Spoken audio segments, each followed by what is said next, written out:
ناظرین، دلچسپ گفتگو کا سلسلہ ہمارا سکندر محمود صاحب سے جاری ہے. آئیے ہم دوبارہ وہیں سے سلسلہ جوڑتے ہیں. سر، حالات کے ستائے ہوئے لوگ جو سرمایہ لے کے گئے، دبئی گئے، ملیشیا گئے، کولیپس کیا جب ٹیکسٹائل انڈسٹری میں، تو ڈھاکہ میں ان کو کچھ مستقبل نظر آیا.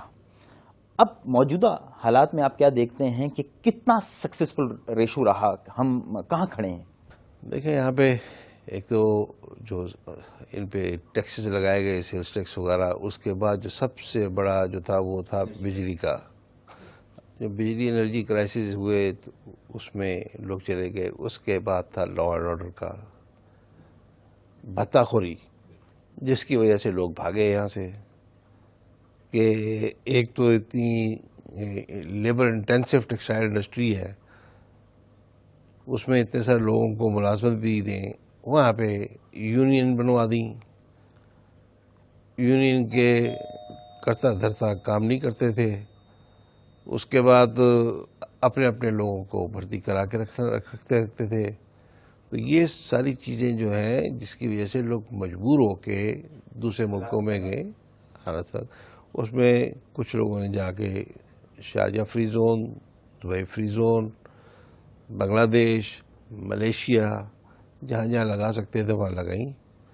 اور الحمدللہ وہ خوش ہیں.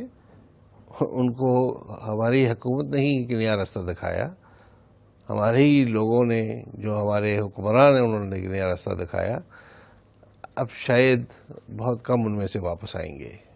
سر، کیا آپ سمجھتے ہیں کہ اسلامی تعلیمات کی جو دوری ہے اس نے بہت پیچھے ہمیں چھوڑ دیا، ہمارے اسلامی معاشرے کو؟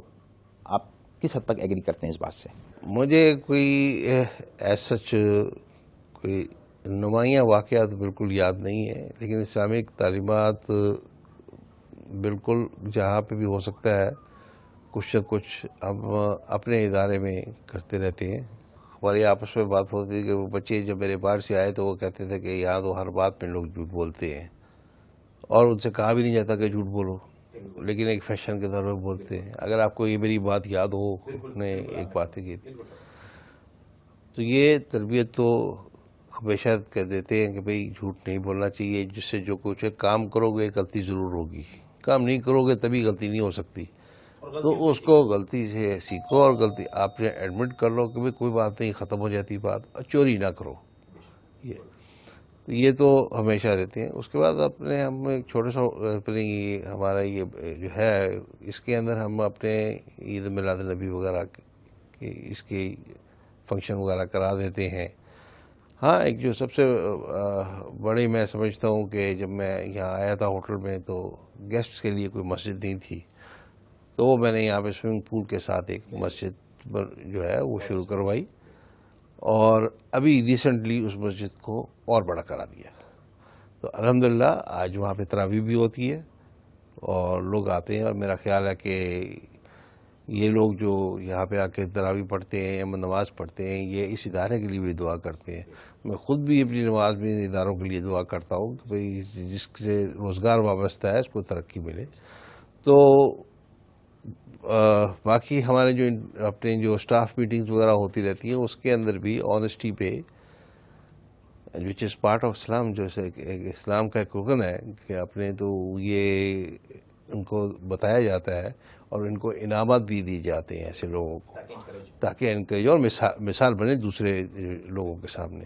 سر، اسلامی سرمایہ کاری کے حوالے سے ہم جاننا چاہیں گے کہ کس نظر سے آپ اس پورے سسٹم کو دیکھتے ہیں، اسلامک فائنینس کو؟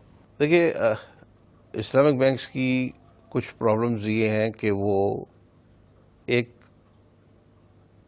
معاہدہ کر لیتے ہیں کہ آپ کے کاروبار میں وہ شریک ہے. اب وہاں پہ ان کو کچھ جو اچھے بزنس مین ہیں جو کمٹمنٹ پوری کرتے ہیں، جو ہمارا پہلی بات ہوئی تھی کمٹمنٹ کی، ان کے ساتھ وہ بہت خوش ہیں کہ انہوں نے ایک کمٹمنٹ کی کہ 6 مہینے کے لیے آپ کو انہوں نے فنڈنگ دی اور آپ نے 6 مہینے کے اندر اندر ٹرانزیکشن کو کلوز کر دیا. اب کچھ ایسے ہیں جو موقع پرست ہیں، انہوں نے بینک کو تو کسی طریقے سے یہ سمجھا دیا کہ 6 مہینے میں ٹرانزیکشن پوری ہو جائے گی، اور انہوں نے اس ٹرانزیکشن کو جان کے 1.5 سال تک کھینچ دیا. اب اس میں اسلامک میں ان کی ایک وہ سود نہیں لے سکتے، تو انہوں نے جو 6 مہینے کی جو ان کو جو حساب کتاب فیس تھا ان کو وہی ملی. تو باقی 1 سال اس کو عوام کا پیسہ جو ان کے پاس رکھا ہوا تھا اس کے اوپر انہوں نے کچھ کمایا نہیں.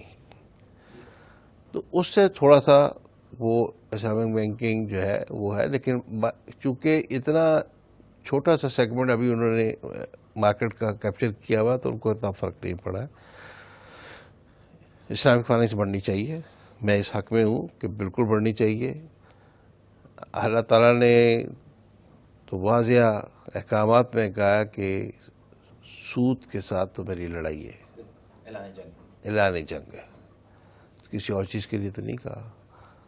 بہت اچھی بات ہے اسلامک بینکنگ اور بڑے پھولے یہاں پہ، اور ایک جو امیدوں سے بھرپور انسان جو نیا نیا کاروبار شروع کرتا ہے جس میں نقصانات کے بھی چانسز ہوتے ہیں، اس کے لیے تو اسلامک بینکنگ بہت خوش آئند ہے کہ اس کو ایک پتہ ہے کہ اس کا نقصان زیادہ سے زیادہ کیا ہوگا، اور یہ سود در سود کی لعنت سے بھی بچ جائے گا. دنیا میں بہت تیزی اسلامک فائنینسنگ فروغ پا رہی ہے، اور ایسے ایسے ممالک میں فروغ پا رہی ہے کہ جہاں پہ اسلام کا کوئی کانسیپٹ ہی نہیں تھا، وہاں پہ بھی وہ اپنے. تو میں تو اس حق میں ہوں کہ اسلامک فائنینس کے سے ہی لوگوں کو جانا چاہیے، کنونشنل بینکنگ کو آہستہ آہستہ چھوڑ دینا چاہیے. ختم کر دینا چاہیے نہیں، ختم تو شاید نہ کر سکے، ختم تو نہ کر سکے وہ ایک ادارے، لیکن جہاں تک وہ اپنے ادھار لینے کا تعلق ہے، ایڈوانس لینے کا تعلق ہے، لون کا تعلق ہے، وہ جو ہے وہ اسلامک بینکوں سے بولیں. باقی اپنے سود کے نظام کو چھوڑ ہی دیں تو زیادہ بہتر ہے. اور میرا خیال ہے کہ سودی نظام چھوڑنے سے حالات بہتر ہوں گے، اور دنیا میں ہے جہاں پہ اس کو سودی نظام نہیں ہے وہ چل رہے ہیں، ان کو کسی اور طریقے سے. یہاں پہ بھی ہمارے جو اسلامک بینک ہیں ان کو فائدہ تو دے ہی رہے ہیں. اب جیسے بھی کبھی زیادہ ہو جاتا ہے کبھی کم ہو جاتا ہے، لیکن جو سودی بینکوں کے مقابلے کے اندر ہی اپنی سروائیول کے لیے وہ تقریباً اتنا ہی دیتے ہیں. سی پیک ایک بہت بڑا پاکستان اور چائنا کا منصوبہ امپلیمنٹیشن کی طرف ضامن ہے، اور اس میں اگر ہم دیکھیں ہوٹلز کی بھی بہت ضرورت پڑے گی. آن گراؤنڈ نظر نہیں آتا، ہوٹلنگ انڈسٹری ہمیں آن گراؤنڈ پورے منصوبے میں نظر نہیں آ رہی ہے. کیا سمجھتے ہیں کہ اس پہ توجہ دینے کی ضرورت ہے، اور گورنمنٹ نے اب تک کیوں اس کو پرسیو نہیں کیا؟ دیکھیے، سی پیک ایک اسٹریٹجک انویسٹمنٹس ہے اور بہت بڑا منصوبہ ہے، اور ایسا منصوبہ ہے جس میں دنیا میں کئی ممالک اس منصوبے سے خوف زدہ ہیں. بیسیکلی پاکستان کو تو وہ کچھ سمجھتے نہیں ہیں، پاکستان کو کچھ سمجھ نہیں ہے، لیکن چائنا کی وجہ سے وہ زیادہ خوفزدہ ہے کہ China will become more economic power. اس سی پیک کے لیے ہماری army and government they pledge them کہ بھئی یہ ہر صورت میں مکمل کرائیں گے جو ایک بڑی دشمنی کا باعث ہمسایہ ممالک کے ساتھ بنا ہے. یہ بے شمار روزگار کے مواقع پرووائڈ کرے گا. میں آپ سے متفق ہوں کہ اس پہ ابھی تک کوئی حکومت نے ٹورزم کے حوالے سے کوئی اس طرف کچھ نہیں لیا، لیکن بڑا پازیٹیو ہوں کہ آنے والے وقت میں جو یہ منصوبہ تکمیل کی طرف جاتا جائے گا، یہ ٹورزم کی سائڈ کے لیے بھی گورنمنٹ کچھ نہ کچھ کرے گی. بیرونی جو سرمایہ کار ہے، جو فورن انویسٹر ہے، بہت سارے لوگ ہیں جو انویسٹ کرنا چاہتے ہیں، اور خصوصاً لا اینڈ آرڈر کی جو موجودہ صورتحال ہے، جو بہتری آئی ہے، پاک فوج ہماری اور لا انفورسمنٹ باقی ایجنسیز نے بہت کام کیا اس پہ. خصوصاً ضرب عضب جو ہمارا ایک تھا اس میں ہم نے بڑا لاس کیا، تقریباً 500 کے قریب شہادتیں ہمارے جوانوں کی ہوئی ہیں. اس کے بعد جو پکچر ہے وہ کافی حد تک لا اینڈ آرڈر کی اب کلیئر نظر آ رہی ہے. یہی وجہ ہے کہ سی پیک بھی آ گیا ہمارے پاس. ان کو آپ کیا پیغام دینا چاہیں گے جو فورن انویسٹر ہے کہ وہ آ کے پاکستان میں انویسٹمنٹ کریں؟ کیا مواقع ہیں ان کے لیے؟ دیکھیے، بالکل دینا چاہوں گا کہ اس ملک میں بے شمار مواقع ہیں، اور انٹیپڈ بہت ساری اپنے مواقع جو ہیں جس کے اندر وہ اپنے آ کے اگر کاروبار کرے تو دنیا سے دوسری جگہوں سے کئی زیادہ ان کو نفع ہوگا. تو ان کو آنا چاہیے. Yes, it's a land of opportunity. خاص طور پہ سی پیک آنے کے بعد بے شمار لنک پروجیکٹس ایسے ہوں گے جس کے اندر وہ بہت کچھ کر سکتے ہیں. اور ابھی رہے یہ ابھی خاص طور پہ یہ اینگرو، یہ ٹرمینل LNG اور یہ وہ کنٹینر سروسز والے، اس کے بعد پھر گوادر بالکل ایکٹیو ہونا شروع ہو گیا. پھر اس کے بعد اپنے یہ کول مائن سے ٹرکنگ کی ضرورت ہوگی. وہ لوگ تو واقع تو بہت ہیں یہاں پہ. تو انشاءاللہ میری تو پیغام یہی ہے سب کو کہ بھی آپ آئیں، ایک دفعہ ضرور دیکھیں. اور میری حکومت کا درخواست یہ ہے کہ جو فارورڈ سرمایہ کار آتا ہے اس کو اٹینڈ کرے، خاص طور پہ سندھ گورنمنٹ کو، کہ پنجاب تو سارا لے گئی اپنے جتنے انویسٹرز ہیں، کیونکہ ان کو وہاں کانفیڈنس آ گیا کہ ان کے کام ہو جاتے ہیں. خدا را اپنے لوگوں کو یہاں پہ بھی کہیے کہ ان کو میرٹ کے اوپر ان کو دیکھیں اور ان کو اسی حساب سے ڈیل کریں، ان کو کام کرنے دیں. ملک کا فائدہ ہے. اپنے چند دن کی زندگی کا مفاد چھوڑ کے اگر ان کے ساتھ کر لیں تو بہت اچھی بات ہے یہ. اچھا، لا اینڈ آرڈر جب ٹھیک ہو جاتا ہے اور جب لوگوں کا ایک ملک اس فیز پہ پہنچ جائے گا کہ جہاں پر وہ کچھ ایسے اسپاٹس بنائیں گے کہ لوگ یا تو کاروبار کے لیے آئیں یا ایک ہیلتھ ٹورزم ہے کہ یہاں پہ لوگ علاج کے وغیرہ کے لیے آئیں، یا ٹورزم کے جتنے ایریا ہمارے ہیں بہت خوبصورت ایریا ہے، وہ بالکل خطرات سے پاک ہو کہ ایک فارنر آئے اور وہ سمجھے کہ بھئی یہ ہمیں، تو ہوٹل انڈسٹری آگے چلتی ہے. ایک تو یہ وجہ ہے جو ابھی تک کانفیڈنس دنیا میں نہیں آ سکا. آج بھی ہم USA UK کی سائٹ پر ہمیں اکثر آپ ان کی ٹریول ریسٹرکشنز میں دیکھیں گے کہ انہوں نے اپنے سٹیزنز کے لیے ریسٹرکٹ کیا ہوتا ہے پاکستان جانے کے لیے. تو جب تک یہ وہاں سے یہ ریموو نہیں ہوں گی، باقی بھی لوگ جو باقی نیشنز کے لوگ بھی ہیں وہ بھی انہی کو دیکھتے ہیں، وہ نہیں آتے زیادہ. دوسرے، انشورنس کاسٹ بڑھ جاتی ہے جب آپ پہ ٹریول ریسٹرکشنز کوئی بھی ملک اپنے شہریوں کے لیے یہاں لگاتا ہے. یہ بات. اچھا، اب آگے آ جائیے کہ ٹورزم انڈسٹری کیوں نہیں بڑھی.